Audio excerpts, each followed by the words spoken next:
Well, it's a great pleasure to be here this afternoon with Lis Cochrane. And Lis was a pioneer in South Asia. What year did you go? 1981 and then 82. Were you already married then? No. No, okay. Then you met Steve on the field? No, we met in Honolulu just before we left. And he was pioneering in India, and I was pioneering in Nepal. Most people meet somewhere and go to Honolulu for honeymoon. But, Yes. Right. Well, and Lis and Steve stayed in India for a long time, only until the last decade or so, and then did some further degree work. But they still travel really extensively, especially Lis, around South Asia, India, Nepal, and so on. But also a lot more widely, businesses, mission people, and I think oftentimes, Lis, my impression that you're spending time with people who are a bit remote and cut off, and you're getting the questions that maybe I don't get, Right.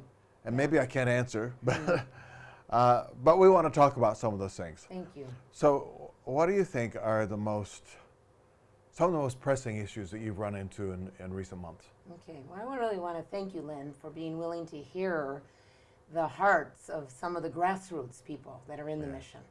And the last few years, I feel like I've been in very remote places, like this year in Dushanbe, in Pakistan, in Uganda, so these are some of the locations, and further on. Some of the questions that people are still wondering about and trying to figure out. One is, can a convener of an area lead apostolically? Because in some parts of the world and some of their areas, there would be a lot of small teams. They might not have a lot of big bases.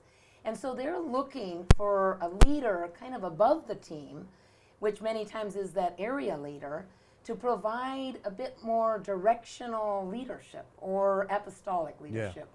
For example, why don't we believe the Lord for 5 new locations in our area in the next 5 years? Well, Lis, that's a really good question. And I have to make some general statements before we get into the specifics. Because I know that the changes that we're making from being an organization with positions and titles to being more of a family or a body, it's a big change. Because if you look at churches around you look at mission organizations, and of course all the way government and businesses are ordered, it's all structured titles, positions, and levels of hierarchy. And with the priesthood of all believers, and the way Jesus left the church with the 12, and he didn't say, you're the leader and you 3 are next, and then, he didn't order it that way with positions and titles. And what really happened, I think, is that they all kind of found their own level. Because some people always have more influence than others. So there is hierarchy in a sense, but it's not organizational. Because as soon as you go to organizational, you end up getting rigid. And you get people in the wrong positions. People who don't really have that authority have a title and a position. And then they hold on to it forever. So that's kind of what we're trying to well, we didn't just decide to get over that. We just realized that is something God was saying to us. And then you look back and you think, that's what he's resolving. So I guess the answer for that is a convener of an area circle team is meant to be somebody who calls them together on a fairly regular basis. We are event oriented. We do most of our leadership at gatherings, so where the family gets together. And a lot of what we do because when we get together, the word of the Lord comes. So rather than saying, can a convener take an apostolic lead and start giving vision to teams, I would say convene the teams as often as you need to.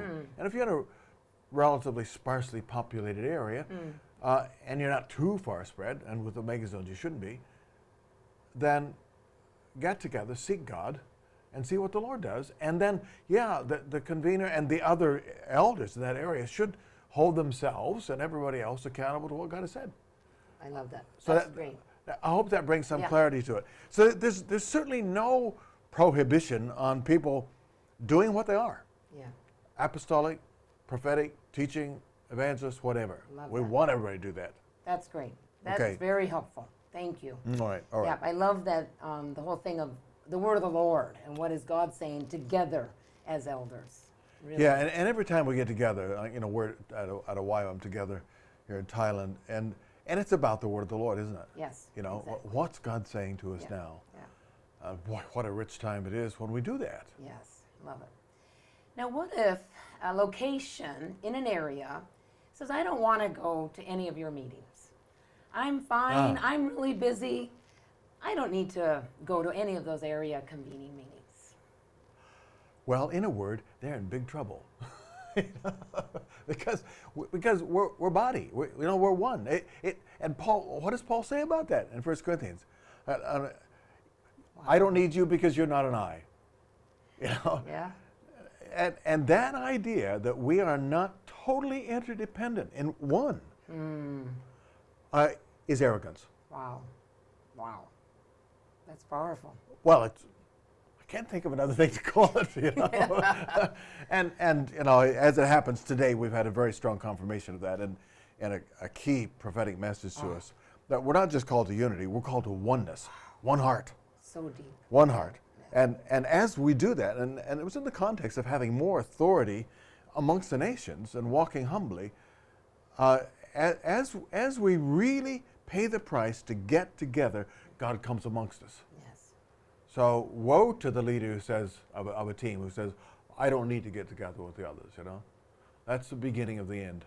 Wow. Very strong, but I agree with you. And Good. Yeah, I like that. Good. We're one. Exactly. We're united. More than united. What if, and who can start a new location? Yeah.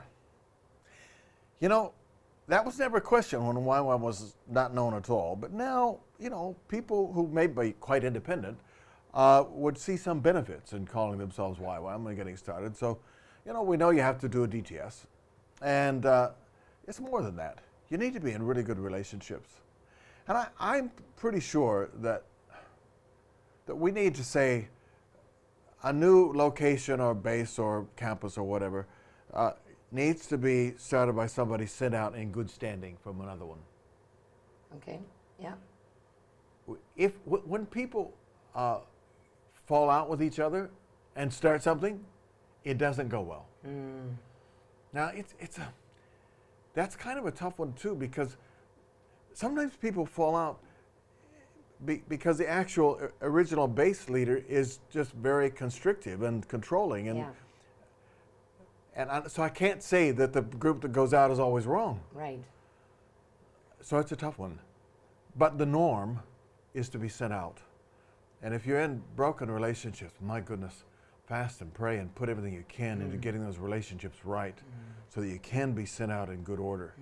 And if there is a leader who is just not multiplying, not letting people move with vision, then call for the elders of the area to come and help and to sort out the differences. That's what eldership is for. Okay. One of the things. Okay. Yeah, that's good. Now, does it have to be a training base that starts and commends a new location, or could it be a team that also says we want to start multiplying? Maybe it's a church planning team, or maybe it's a primary healthcare mercy ministries team. Well, what do you think? I think any location should be able to commend and or even a thematic and say we think this guy is gifted, we've worked with him, and that they should go to a new area and start a new work. I think you're right. Okay, we're on the same Yeah, we page. multiply at every level. Okay. Yeah, we have got to grow into the whole world. Yes. And that's not because we are the kingdom. We're just a tiny, tiny part of it. Right. But we have a mandate. We have a calling from God. We have a vision, which is the waves covering the whole earth. So at every level, we've got to grow, or we can't do what we're called to do. Awesome. Love that answer. Okay. Now another question is, who is a YWAMer? Is it somebody that has done a DTS and is working in a job, and they say, I'm a YWAMer, but they haven't been to a YWAM event in maybe 10 years. And maybe they're doing so-so with the Lord in some opinions. Yeah, maybe. It happens. Yeah. And somebody else maybe never did a DTS, but they hang around YWAM all the time, and they said, I feel like I'm YWAM. That's a great compliment, isn't it? Yes. You know, I have friends who are still in business or they're still in government, and they say, well, really, I'm a YWAMer. And I think, you know, that's really kind. Yeah. You know, we're struggling with the language on this because we want to be inclusive. We've often used, and I still like to use, the idea of the wider family of YWAM. And that's people who really have bought into the values and the vision, and they've got close relationships. So if they haven't had any connection for a long time, well, we're not going to say, oh, you can't use that term. But if they're using it for personal benefit or to get influence somewhere, then we got to watch it. Good. Just recently, I think John Dawson has been trying to make the distinction by saying there's YWAM operational staff, and then there's the wider YWAM family. Are we going to settle on that language? And what will it sound like in other languages? Yeah. You know, those terms I think are pretty good in English, and they'll probably settle and catch on. And then other language groupings are going to have to work out. But it's the idea of a core group of people who are the really full-time operational staff, and they know that they are primarily in the sphere of church missions. Yeah. They're not in the other spheres. They're not out earning. They're not out primarily educating. Almost all the other spheres are earning income by whatever they do in that sphere. We are kind of the Levites, aren't we? We're the New Testament Levites. We don't earn money by what we do. God provides into what we do. And that's kind of a key difference. So who's a YWAMer? Well, if we're talking YWAM family, if you feel like you belong, we're not going to kick you out, you know, unless you're doing something dastardly in our name. Yeah. But operational staff, well, those are people who are full-time in YWAM, staff in a team or based somewhere, and they know clearly who they're accountable to and so on. Do you think that's clear enough? Yeah, I like the accountability. And you said it could be a person in a team, but they know clearly who their leader is in YWAM. Yep.